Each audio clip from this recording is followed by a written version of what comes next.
بهار اومد، بو بارون لاله شکفت توی گلدون، جیک جیک گنجشک رنگ قشنگ، سبز و سپید دنیای رنگ.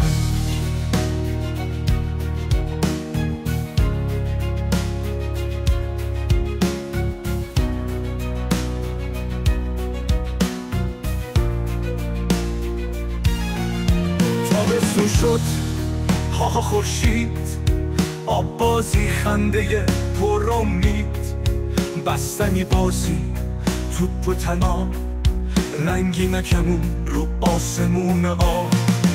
پاییز اومد، خشخش برگا، بوی ما داد توی اتاقا، سرد و نارنجی باد میزنه، قصه یه شب آروم میخونه. زمستون خوخو برف و باد، آدم برفی شاد و کاپا شد، بازی و یخ تو برفی.